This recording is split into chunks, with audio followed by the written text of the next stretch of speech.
Welcome back, everybody, to the Jim Rathmann Show. I'm your host, Jim Rathmann, in partnership with PODGO and High Holo Labs. I have another case for you. It's a doozy.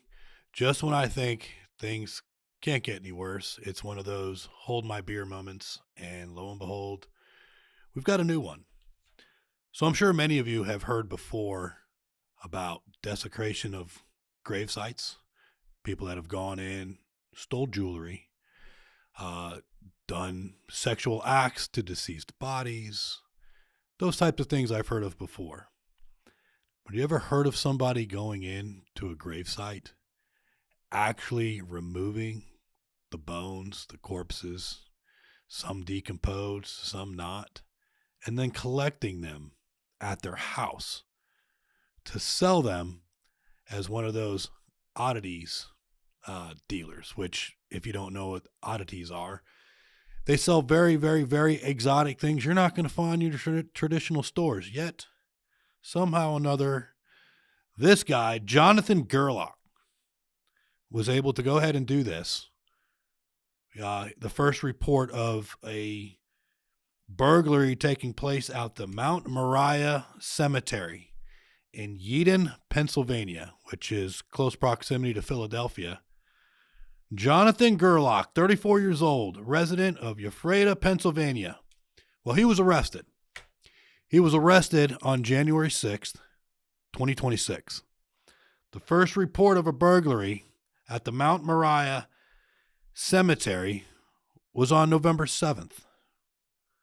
So again, just when I think things can't get any more weird, they all of a sudden do. So let's take this into what happened, all right? So law enforcement, they get tipped off that not tipped off, but they got a report of the burglary that took place November 7th. They started their investigation. There was numerous grave sites that were disturbed or broken into. Oddly enough, this Mount Moriah Cemetery goes all the way back Civil War. There's soldiers from the Civil War that are buried there. It was abandoned in 2011, or it was no longer in service. So what ended up happening? The only way that this cemetery gets maintained is by volunteers and friends of the cemetery that will go in and try to do some sort of upkeep. So it wasn't being patrolled. It wasn't secured. It's relatively wide open. So this Jonathan Gerlach, and I'll make sure to post his wonderful mugshot for everybody to be able to see. But Jonathan Gerlach, 34 years old, arrested. He has been charged with 575 criminal offenses. He has over 100 counts of abuse of a corpse. He's got all those charges for burglary and criminal trespassing, theft by unlawful taking and receiving of stolen property, intentional desecration of a public monument, and venerated objects. He's being held on $1 million bail with a court date coming up of January 20th. So what did this creep do? He found an opportunity. He found an unsecured old cemetery, would take his Toyota RAV4. He's been found of some burglary tools, things such as pry bars, things to kind of wedge open the caskets, where he can then extrapolate and take the bodies, the bones. Some of the victims still had a pacemaker attached to them, which will then tell you that that happened relatively recent.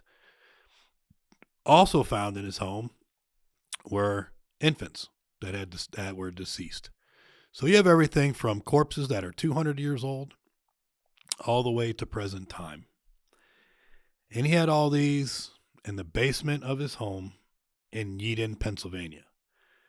Neighbors had reported some strange things that were going on at the house, mainly because there were all these flies on the windows. That was something that was odd to them. So they had reported it, but nothing ever really came forward. How this guy was caught. After the first ever report on November 7th, they started checking cameras that read license plates in and around the area, leading to other cemeteries or other points to enter the Mount Moriah Cemetery. The license plate, they started seeing a pattern. It belonged to a Toyota RAV4, so they started kind of sitting on it. Once they were able to get that information, they found a Monster energy drink. And on that Monster energy drink, they were able to get DNA and fingerprints. They processed it. Lo and behold, it comes back to Jonathan Gerlach. So they follow him around. He goes to the cemetery. They catch him in the act. They arrest him. He's found with the burglary tools. They then went and executed the search warrant on his home.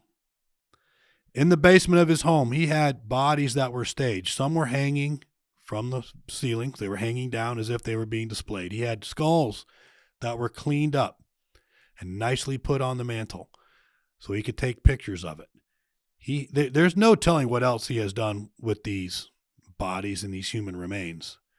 But he had over 100 of them. He had a storage facility also full of corpses. And he was selling it because if you go to his Facebook page, let me find the title of it here, what he would put on there, but it would basically say something along the lines of human bones and skull selling. He was doing this on Facebook. He was doing it on Instagram and other various oddities platforms to sell the human remains. In fact, it was even reported that he went to Chicago, relatively recent, and sold a human skull to somebody in Chicago, Illinois. So people are actually buying this, which is kind of strange to me because again, in my law enforcement career and in my time, I have heard of desecration of corpses. I have heard of people stealing jewelry from the corpses. I have heard of those that have the fetish and sleeping with the dead bodies and things such as that. I've heard of these things before, but never somebody that would actually take the corpses, take the human remains, bring it back to their residence, display it in a manner to sell it. Now, recently I watched Dexter, the TV show. They have that new show out, or a new season called New Blood. And in there, I literally just watched this over the holidays. And in there was an episode, and I don't want to give it away and spoil it for everybody who hasn't seen the television show yet, but Dexter ends up being invited with these other serial killers to a dinner gathering. And it's very private and it's very exclusive. But yet in the basement or in the area of this dinner that Dexter goes to was a collector of all these oddities items. And so these famous serial killers were going on, and he would have some of the tools they used and various things. And I'm like, wow, I wonder if somebody is actually doing that somewhere. That's pretty dark and twisted, right? And then all of a sudden this story pops up. I'm blown away. Like how horrific this can be. I can't even imagine what some of these families, you have newborns, you have somebody that was buried there still had a pacemaker attached to them. Their bodies haven't even fully decomposed yet. And yet you've got somebody going in there and disturbing these bodies. When you lay them to rest, it's rest in peace. Yet you got this creep who's going in there, breaking into it, and literally stealing the human remains. Like, how do you cope with that? It's hard enough to deal with the loss of your loved one. But now their body is completely taken, and you would think that there's some sort of morale here where you would be like, wow, this is dark, man. I'm not going to go here and touch this. But yet Jonathan Gerlach has no problem. And what's crazy is it seems like there's more. There are other incidences that have happened. This isn't just happening in Pennsylvania. This has happened at other cemeteries within Pennsylvania. And it'll be determined in time if Mr. Gerlach was breaking into other cemeteries and doing the same thing, or are there other people doing this? This has happened in other areas of the country, not just Pennsylvania specifically. This is insane to me. When I was growing up, you would read the news and you would hear things like somebody will go out to a nightclub and they would wake up in the morning and they would get roofied in their drink, and they'd wake up in the bathtub. This used to happen in Miami. I remember this, and you'd read about it, and you'd wake up and you'd be in a bathtub full of ice. And on top of that ice, when you wake up, would be a phone that had a note that says, "Don't leave the tub. You need to call 911. We removed one of your kidneys." And the kidney would be sold on the black market. Again, the exotic oddity type dealers, even way back 20, 30 years ago. But here we got somebody that is bold enough about it to have it on Facebook. I mean, the background picture on his Facebook literally says human bones and skull selling. Should have been a huge red flag. How these media groups aren't picking up on some of these things and flagging it, but they're not. This guy was able to go around, and there's no telling right now how much he was receiving for a skull. How much was he receiving for a full corpse? We don't know. We don't know that. Are people going to be in trouble that bought the bones? Specifically, the person in Chicago that bought the skull? We don't really know this yet. It's all being investigated. In fact, this has baffled all the investigators. They don't really know what are the laws to trafficking human remains like that. Obviously we know that it's stolen. Obviously we know that it's not supposed to happen, but what do the people know that are purchasing this? Do they know when and where it was stolen?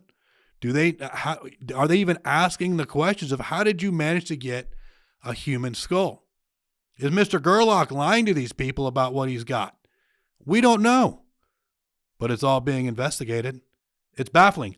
All the years, I have never heard of something like this, but yet it's happening. It's happening in Pennsylvania right now. They're doing their financial probe, but it's going to take months. It's going to take months to figure this out. Lots of subpoenas for records and search warrants. And here's the other crazy thing. Jonathan Gerlach has a girlfriend living in that residence. So what is her involvement? Right now, he's the only one that's charged. She has not been charged with this yet. Doesn't mean charges aren't coming, but I can't imagine that she's able to live inside this residence and you got over 100 human remains in the basement of your house and not know. There has to be some sort of odd odors, numerous bugs, flies, maggots. There's no telling what it is that's in that basement.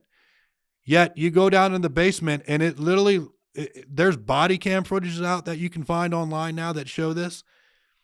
He literally had these human remains displayed for selling. So I would imagine if they're hanging there, whether they're dressed up, he's put them back together, and then he labels it. Could be a Civil War soldier. Could be somebody from World War I, World War II. Any of the conflicts that we've had in the last 200 years could have been sold. Your loved one. This is insane. So trying to now find whose bones belong to who, this is an absolute nightmare situation. But I got to say it. The law enforcement department, Delaware County District Attorney, and the law enforcement, which this was investigated by the Eden Borough Police Department in conjunction with the Delaware County District Attorney's Office. Hell of a job. That is what you call good old school policing. They had a hunch. They had an idea. They could have just let it go until we find something more substantial, but they noticed something with that Toyota RAV4. There was something with that license plate pinging more than one time, and they continued to follow it. They didn't stop until they got some tangible evidence. When they got the monster can that was left behind at one of the crime scenes, they were able to go ahead and fingerprint it, DNA it, which then brought them to Jonathan Gerlach, which then matched with that Toyota RAV4 license plate. And then they started sitting on him and seeing where he goes. And lo and behold, he goes to the Mount Moriah Cemetery yet again to hit more. They arrest him, do their search warrants, and holy shit, did they find some things they were not expecting to find. That is insane. And you know what's even more puzzling is now that since I've heard of this and I want to bring it to your attention because this could be happening in your hometown. These oddities, these retail operations that are taking place, selling of these human remains. It's crazy. So it caused me to now start looking more into deceased bodies being sold. And lo and behold, there's a massive thing going on right now with Harvard University. Harvard University has a massive investigation story, arrests that have taken place where human remains were being sold as well. In fact, I'm starting to find that there is a common link. There's coroner's offices that are doing it, allegedly. There are medical schools. And then you have these creeps like Jonathan Gerlach that are going in and stealing these bodies and selling it. I wonder, what does the cost go for something like this? How lucrative is this disgusting job that this guy's trying to do, and to just to make a buck? I mean, whatever happened to your moral compass? What has ever happened to the moral compass of people these days? Are you kidding me? Somebody's deceased, their families or loved ones, and you have no problem breaking right on in and taking the entire human body and then selling it as if it's your property? Holy shit. This is insane. I'm going to read this to you. Between November 7th, 2025 and January 6th, 2026, Detective Cesnak and Detective Carr responded to Mount Moriah Cemetery numerous times in regards to a string of burglarized graves and mausoleums. And there it was on January 6, 2026 at approximately 2000 hours, which is 8 o'clock p.m. Detectives were conducting surveillance on the cemetery when they observed the suspect's car with numerous bones and skulls in plain view in the back seat of the vehicle. Gerlach was then seen exiting the cemetery holding a burlap bag, crowbar, and other assorted items. The offender was brought into custody where he admitted to stealing approximately 30 sets of human remains. A search warrant was issued and executed in the offender's home in Ephrata, Pennsylvania by CID, Ephrata PD, and Middle Creek Search and Rescue. Through investigation, it is believed that over 100 full or partial sets of human and skeletal remains have been recovered from Gerlach's home and the storage unit in Ephrata. The investigation is still ongoing, and I would imagine this is going to be going on for quite some time. So holy shoot, 575 counts. Can you imagine? And here's the nightmare that law enforcement has to deal with right now, is trying to connect those families with the human remains. They know which plot it was or landmark. Typically when you're buried, you pay for a space. So now they've got to go and try to identify from their victims, even the ones that are recently buried there. I guess the bigger question is how do those recent bodies get buried there, unless it came from a different cemetery? If you're finding a pacemaker on a human body, that obviously happened within the last few months, if not weeks. Twin babies, right? So I don't know if they paid for a plot. Don't know if it was purchased prior. I have no idea. What I do know is law enforcement now is trying to link these families with these remains and try to get the remains back and properly buried. But how do you secure all this? How do you stop somebody from doing this kind of activity? I would imagine these search warrants are going to be pretty evasive when it comes to the Facebook group, who's on those groups, who's making these purchases, what are the communications, what are his private messages on those social media platforms. Are they communicating? I'm just going to link back to 764 here for a second. But are some of these remains, are the channels they're using, are they things like Discord? Is that possible? That they're able to chat about how they're doing it or make these arrangements and agreements? I don't know. We know Facebook and we know Instagram. how they were able to get away with this for the time period and not be flagged. I thought these things are monitored for what you post. There's a set rules. I'm pretty certain this violates the rules of Facebook and Instagram. Well, I guess we're going to find out. We're going to find out soon enough. I'm going to dive more into these stories. I'm going to get some experts to come on here. I think I've got former FBI agent that has worked some of these cases before.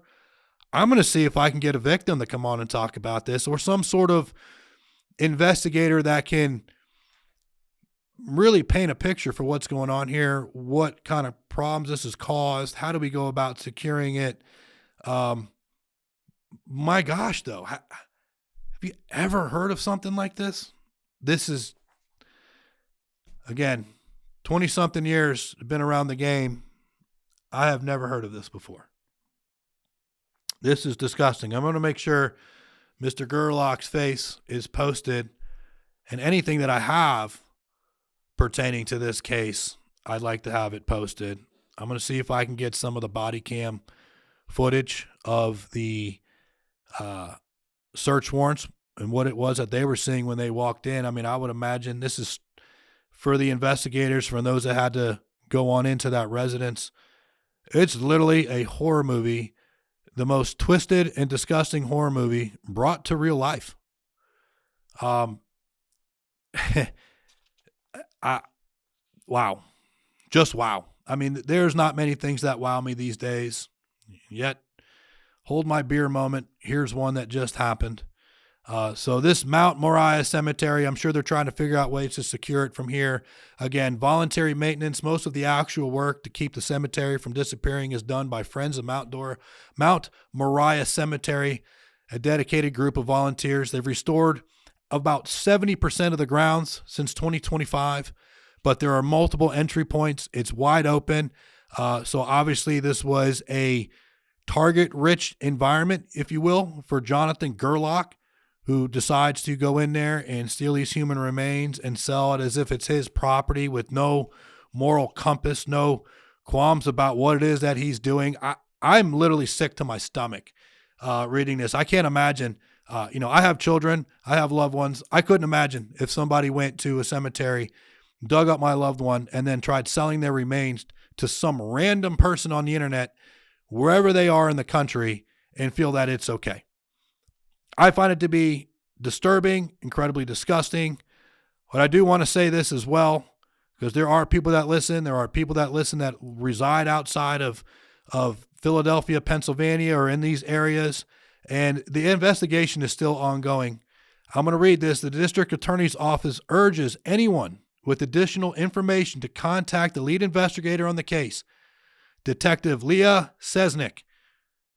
And the contact number is 610-623-1500, or Detective Chris Carr, 610-891-4700. You never know who's listening. You never know who's seen something, especially live in that area. If you got information or tips or something like that, please call so they can continue this investigation and try to get more resources for what they need. Detective Sesnick, Detective Carr, hell of a job with the old school, police tactics on being able to just get down and dirty and just use your investigative knowledge, your hunch, and get something here. And also to the district attorney Tanner Rouse. I believe that's how you spell your name. Say your name. You've done a great job in this as well. I understand that this is new for a lot of people. This is new for you as investigators, as attorneys. Nothing like this has ever been prosecuted to this level in the United States of America at any time. At any time. So my hat goes off to you guys for figuring this out, getting this creep off the streets. But I have a feeling this is going to open up a spider web of literally, once you get one, it's just going to keep going and going and going. And it's not going to stop. I think there's probably a underground world as disgusted and twisted that likes to collect these items. I mean, I never in my life thought, oh, wow, let me buy a human skull and put it on my mantle. I don't understand that. I don't get it whatsoever, but there are plenty of people apparently that do it. And I have a feeling all of them are getting ready to either be questioned thoroughly, perhaps catch charges. It's all going to depend on what their transactions were and what their communication was. If they knew it was stolen, if they knew what cemetery it came from, whether it belonged to a Civil War soldier or anyone for that matter, if they knew that information, as far as I'm concerned, you received stolen property because you knew it was stolen and you need to catch a charge. So stay tuned. I'm going to be back with an investigator, hoping to get an FBI agent. We'll take more of a deep dive into this and also what's going on with Harvard Law, with the Harvard Medical School and coroner's offices and this unknown market of human remains. We'll catch you next time on the Jim Rathmann Show. Thank you for listening.